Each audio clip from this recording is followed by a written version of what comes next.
Sinubukan naming magluto ng beef steak dito sa bahay. Alam naman natin na ginto ang presyo nito sa mga restaurant, kaya't naisipan na lang namin ng partner ko na bumili na lang at kami na nga lang ang gagawa dito sa bahay. First time nga lang namin itong susubukan para malaman namin kung ano yung mga dapat namin gawin sa susunod na magluluto kami nito. Madami nga akong napapanood sa YouTube na pwedeng gawing pampalasa dito at may mga ingredients naman kami. Pero gaya nga ng sinabi ko sa inyo, napaka-sensitive talaga ng panlasa ng partner ko. Kung alin pa nga yung mga favorite ko na pampalasa ay yun naman ang ayaw na ayaw niya.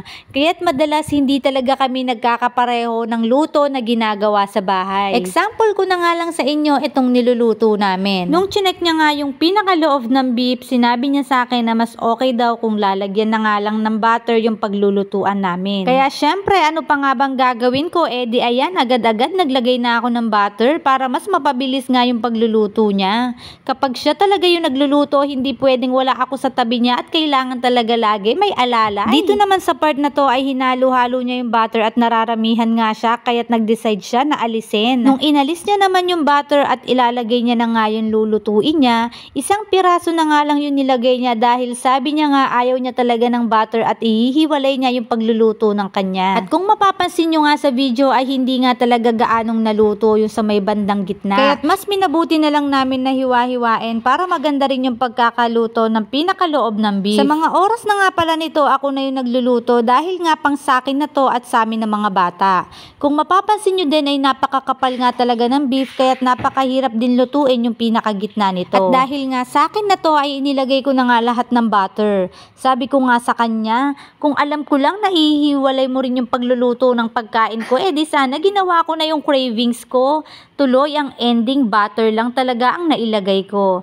Pero okay naman din at sumarap din dahil nga sa butter. Hindi ko na nga nilagyan ng bawang dahil nga malapit na ngang maluto ito, kaya hinayaan ko na nga lang din maluto.